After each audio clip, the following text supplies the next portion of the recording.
Hello दोस्तों आज के वीडियो में हम सीआरओ पढ़ेंगे। इससे दोस्तों पिछली वाली वीडियो में मैंने आपको ट्रायक पढ़ा दिया है, लेकिन दोस्तों बहुत से लोग का कन्फ्यूजन है कि ट्रायक में 5 लेयर नहीं होती हैं, ट्रायक में 4 लेयर ही होती हैं। ठीक, तो हम आपको बता दें, यदि आप किसी अच्छी किताब से पढ़ेंगे तो वहाँ पर आपको 5 लेयर ही मिलेगा। बाकी ये जो क्वेश्चन है ये काफ़ी कन्फ्यूजन वाला क्वेश्चन है।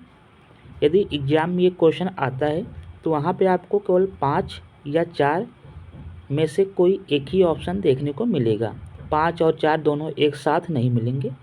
यदि मिलते भी हैं तो वहाँ पे 5 आंसर सही मारिएगा, और हो सकता है बाद में ये वाला क्वेश्चन इग्नोर कर दें और इस क्वेश्चन पे सभी लोग को नंबर मिले।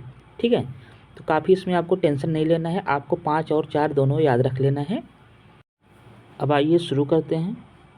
सीआरओ, तो देखिए दोस्तों पहला पॉइंट है, सीआरओ का पूरा नाम क्या होता है? कैथोड रे ऑसिलोस्कोप सीआरओ का पूरा नाम होता है। अगला है, या किस प्रिंसिपल का काम करता है? तो आपको पता होना चाहिए, या थर्मोनिक इमिशन, मतलब कि ताप के साथ इलेक्ट्रॉन का उत्सर्जन। अगर प्रिंसिपल पूछता है तो आपको बताना है थर्मोनिक इमिशन पर कार्य करता है।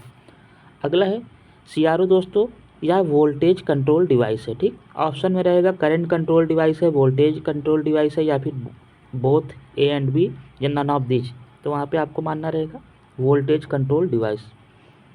अगला है, CRO work AC DC and ground, मतलब सीआरओ जो है एसी पर वर्क करता है, डीसी पर वर्क करता है और ग्राउंड पर भी वर्क करता है। ठीक, इसमें अगर आप सीआरओ आप देखे होंगे, इसमें एक नोब लगा होता है, उसमें एसी डीसी और ग्राउंड आप तीनों चेंज कर सकते हैं अपनी आवश्यकता अनुसार।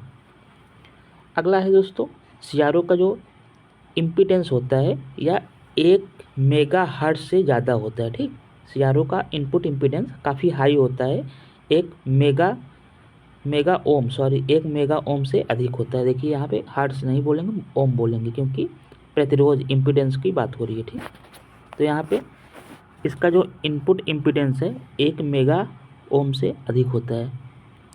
अब दोस्तों अगला पॉइंट है, अगला देखिए क्या है। अगला जो है, अगर सीआरओ को हम एसी मोड पर ऑपरेट कर रहे हैं तो यह केवल एसी का मेजरमेंट करेगा।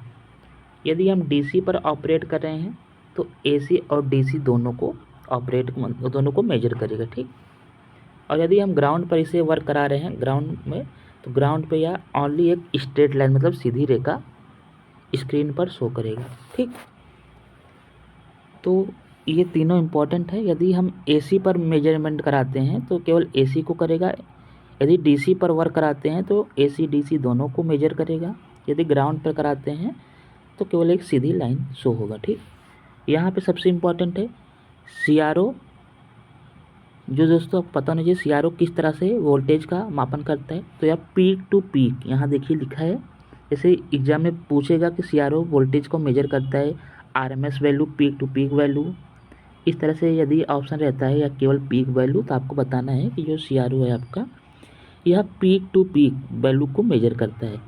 पीक टू पीक वैल्यू कैसे, मतलब जैसे मान लीजिए दोस्तों ये साइन वेव है, यहाँ देखिए मान लीजिए +5 का है और ये नीचे वाला -5 है, तो जो आपका सीआरओ होगा ये पूरा टोटल करके बताएगा, 5 5 10 बताएगा। ठीक, ये होता है पीक टू पीक वैल्यू, मतलब पॉजिटिव पीक पूरा मेजर करेगा और नेगेटिव पीक भी मेजर करेगा, उसके बाद दोनों जोड़ के बताएगा। ये वाला क्लियर हो गया। अगला है मापन, तो देखिए दोस्तों सीआरओ जो है किस किस का मापन कर सकता है? तो सीआरओ वोल्टेज का मापन करता है, करंट का भी करता है, टाइम का करता है, फ्रीक्वेंसी का करता है, फेस एंगल का करता है। ठीक, तो ये जो है टोटल सीआरओ इन सभी का मेजर कर सकता है, वोल्टेज हुआ, करंट हुआ, टाइम हुआ, फ्रीक्वेंसी हुआ और फेस एंगल हुआ। अब सबसे इम्पॉर्टेंट आता है, देखिए यहाँ स्टार बना भी है, यह पावर का मेजरमेंट नहीं करता है। सबसे इम्पॉर्टेंट है, एग्जाम में डायरेक्ट पूछा जाएगा, 4 ऑप्शन दिया रहेगा, उसमें पूछेगा सीआरओ निम्न में से किसका मापन नहीं कर सकता है, तो वहाँ पे आपको पावर का सही लगाना होगा। सीआरओ जो है पावर का मेजरमेंट नहीं कर सकता है। ठीक, अब देखिए दोस्तों अगला है, सीआरओ क्या है दोस्तों? सीआरओ जो है 2D डिवाइस, मतलब 2D मतलब एक एक्स एक्सिस होगा, एक वाई एक्सिस होगा। ठीक, तो सीआरओ जो है 2D डिवाइस है। एग्जाम में पूछेगा CRO किस तरह का है, 2 विमीय, त्रिविमीय, तो आपको बताना है द्विविमीय, मतलब कि 2 डायमेंशनल होते हैं। अगर बात करें एक्स एक्सिस की, तो दोस्तों एक्स एक्सिस पे यह टाइम को मेजर करेगा, देखिए यहाँ लिखा भी है। और वाई एक्सिस पर दोस्तों वोल्टेज को, ठीक। ये पूछ सकता है कि एक्स एक्सिस पर CRO क्या मेजर करता है, क्या बताता है, क्या शो करता है, तो आपको बताना है कि एक्स पे टाइम को डिनोट करता है और वाई एक्सिस पर वोल्टेज को। अगला पॉइंट है दोस्तों, अगला है आपका CRO की अगर हम फ्रीक्वेंसी की बात करें तो 1 गीगाहर्ट्ज़ फ्रीक्वेंसी तक प्रचालन कर सकता है।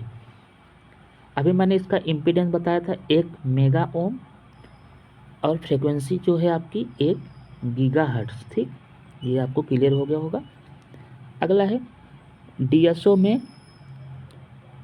अगला क्या है दोस्तों, यहाँ पे देखिए DSO में जो है डाटा को हम स्टोर करा सकते हैं। मतलब जो DSO होता है और CRO होता है, बेसिक यही अंतर होता है कि दोस्तों जो आपका DSO होता है उसमें स्टोरिंग डिवाइस लगा होता है। मतलब जो हम मेजरमेंट करते हैं उससे हम स्टोर कर सकते हैं, उससे बाद में हम देख सकते हैं कि हाँ इससे पहले मैंने जो मेजरमेंट लिया था उसका रीडिंग क्या था। तो DSO में स्टोरेज की सुविधा होती है। तो DSO जो है आपका एक तरह का स्टोरेज डिवाइस है, बल्कि जो आपका CRO है, CRO स्टोरेज नहीं है। CRO जब आप जो लीड होती है, जो प्रोब होती है, उससे आप हटाएंगे तो पूरा रीडिंग 0 हो जाएगा, तो वह स्टोरेज नहीं कर पाता है, ठीक। तो CRO जो है स्टोरेज डिवाइस नहीं है। सबसे इम्पॉर्टेंट CRO का मेन पार्ट या जिसे हम हृदय बोलते हैं वह है CRT, cathode ray tube. CRT सबसे इम्पॉर्टेंट पार्ट होता है CRO का। तो बस यही दोस्तों CRO है, इतना ही। अभी तक मैंने जियो भी बताया आपको, सब काफ़ी इम्पॉर्टेंट हैं आपके। आई होप आप समझ रहे होंगे। जैसे ये सब है आपका, देखिए यार एक वोल्टेज कंट्रोल डिवाइस है, ठीक। AC DC ग्राउंड पे वर्क करता है। AC पर क्या रीडिंग देगा, AC पर केवल AC को मेजर करेगा, DC पे AC DC दोनों को मेजर करेगा, और ग्राउंड पे यह एक स्ट्रेट लाइन शो करेगा। CRO peak to peak measure करता है वोल्टेज का, ये हो गया। या थर्मोनिक इमिशन सिद्धांत पर कार्य करता है। CRO का पूर्ण रूप यहाँ पे हो गया, ठीक। जो भी जितने भी पॉइंट है सब एक नंबर है आपके लिए, ठीक। उसके बाद देखिए यहाँ पे बता दिए, फिर अभी अब voltage, current, time, frequency, phase angle को मापन करता है, पावर का मापन नहीं करता है। यह 2 डायरेक्शन में 2 विमीय होता है, मतलब कि एक्स पे टाइम को डिनोट करता है, वाई पे वोल्टेज को। और इसका अगर हम फ्रीक्वेंसी की बात करें, वहाँ पे 1 गीगाहर्ट्ज़, इम्पीडेंस की 1 मेगा ओम, ठीक। DSO में डाटा स्टोरेज सुविधा होती है, CRO का मेन पार्ट CRT होता है। तो ये था हमारा पूरा CRO। यदि आप वीडियो पसंद किए हों और आप चाहते हैं कि इसी तरह से हम और भी वीडियो लाएं, तो आप हमें ज़रूर बताइए। हम इस तरह से एक दिन में काफ़ी वीडियो अपलोड करेंगे, जो कि आपके एग्ज़ाम के लिए बहुत ही इम्पोर्टेंट, बहुत ही अच्छा रहेगा, ठीक। ये सब दोस्तों मेरी पुरानी नोट्स का है, केवल समय की बचत हो, कम समय लगे, इस वजह जो भी इम्पोर्टेंट है मैं उसे केवल फ़ोटो क्लिक करके आपके साथ शेयर कर रहा हूँ। Thank you for watching.